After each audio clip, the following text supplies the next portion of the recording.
So because of that, I decided he deserves the right to be an honorary Cajun. Yeah. So,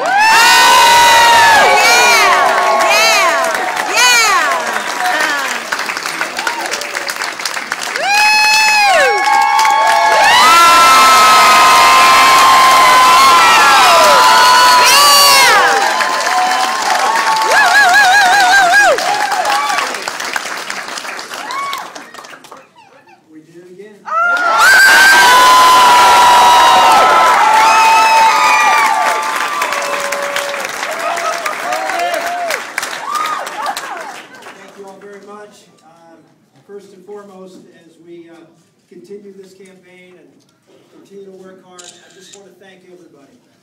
I want to thank everybody. I get this question all the time. What do people say to you when you get around and meet all the people we've been meeting as we crisscross this country? And the most common thing I hear from people, and I know I'm not alone, is people come up and say, "I'm praying for you." Yes. Yes. Amen. Woo! Yeah.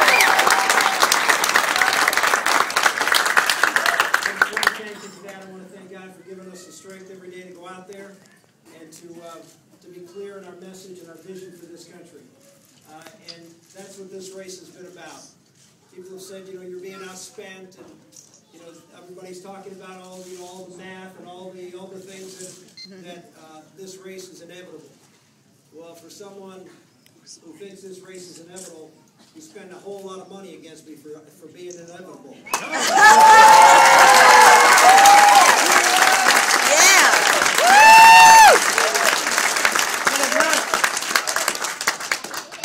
This is a grassroots campaign for president.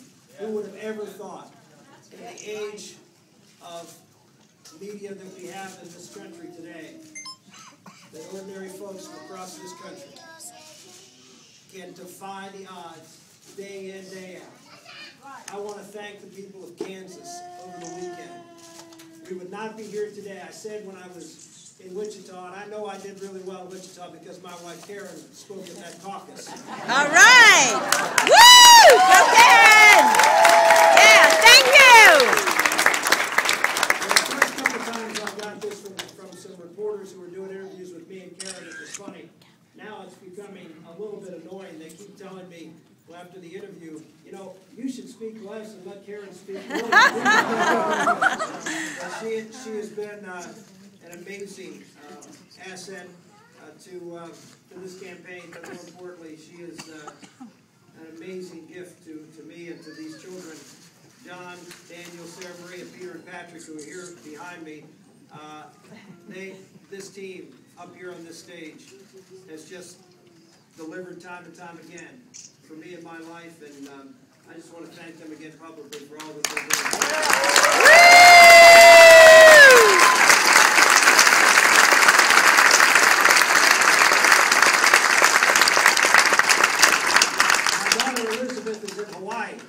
Tough duty, I know. She's in Hawaii, and so we're counting on Elizabeth to surprise them all out there with the results tonight when you wake up in the morning, and we'll see how well my daughter did. Thank you, sweetie, for the sacrifice. Of course, I always have to say hello to my little sweetheart. I know she's watching me at home, my little 3.5-year-old little Bella. Thank you, sweetie. All right now! Yeah!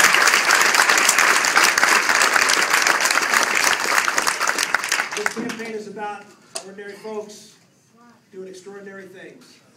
Sort of like America. Amen. Sort of like America, going out there and exceeding expectations, going out there defying the odds, because we believe in something that's bigger than ourselves. That's what America's always been about. It's not been about self. It's been about serving. It's been about giving and trying to do something for someone who needs help more than you do yourself. And I looked around and the crowds that we had in Alabama and Mississippi, and I just have to tell you, I was so encouraged. All the polls were showing us, trailing. And they kept coming out. They kept saying, we believe in you. We're going to go out and we're going to work hard. We're going to make the difference. And so I just want to say first to the people of Alabama, you made a great difference tonight. Thank you very, very much.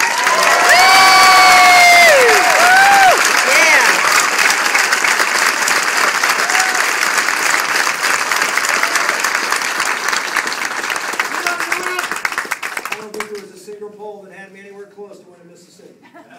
Not one. And yet, I knew when I was traveling around, whether it was all the way up in Tupelo or all the way down to Gulfport, and the folks that I met and the passion in their heart, they understood how important this race is for themselves and their families and for the future of our country.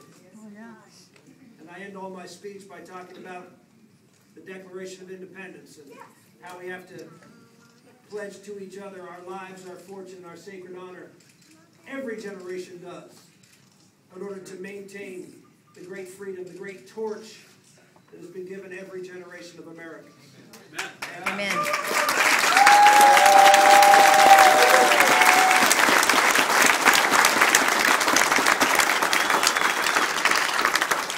The people of this country, the folks who are out there who are affected when gas prices go up. Oh, yeah. The quality of their life is affected Oh, yeah.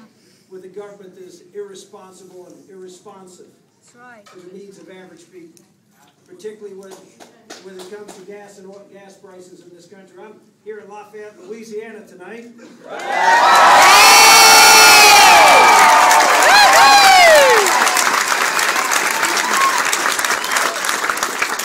We wanted to be here because of them. This is the heart of the oil and gas industry on the Gulf Coast.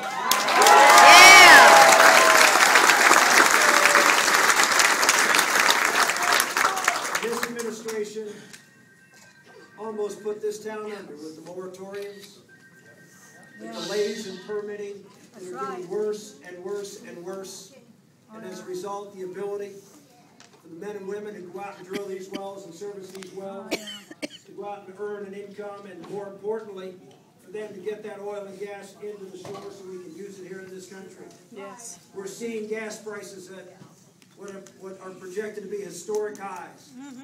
And yet this president almost put this whole region out of business. That's right. Because of the extreme environmental policies of this administration. Boo! We wanted to be here in Lafayette to say to average folks who are struggling right now because of those energy prices, we will put this town and this region back to work so you can go back to work.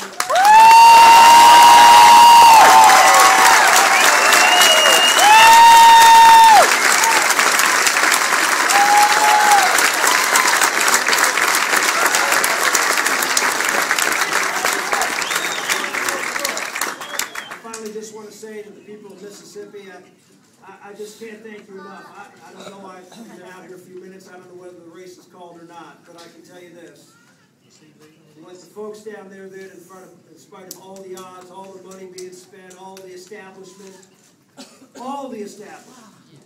being on the other side of this race, you stood with a guy who comes from the grandson of a coal miner from a steel town in western Pennsylvania, but you knew shared your values, and was going to go out and work for you to make sure that this country was free and safe and prosperous based on believing in free people and free markets, a free economy, and of course, the integrity of the family and the centrality of faith in our lives. That's right. Yeah!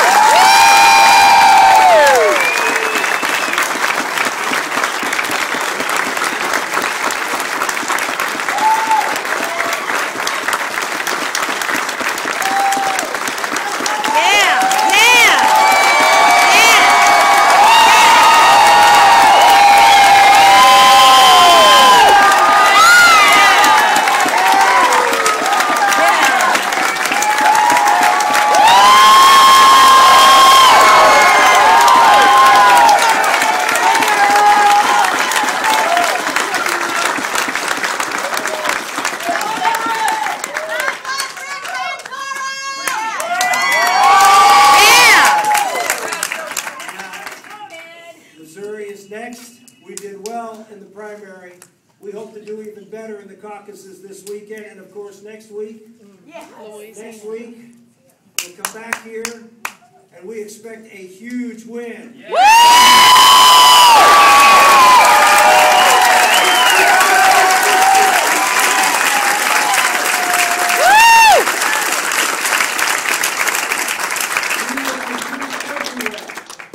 We will compete everywhere. The time is now for conservatives to pull together. The time is now to make sure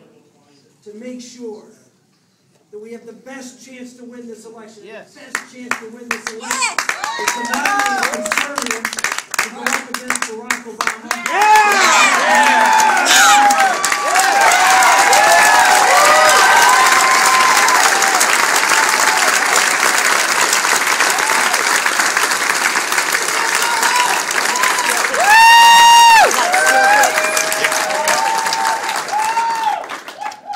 Louisiana, Missouri, Illinois, and yes, Puerto Rico, which we are heading to tonight.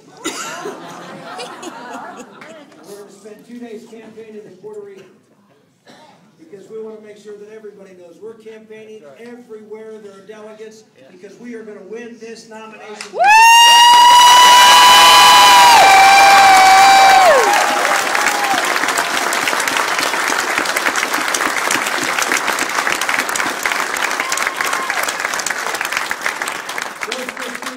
Starting right here in Louisiana. If you folks do your part, and you help us like the folks in Alabama and hopefully the folks in Mississippi did.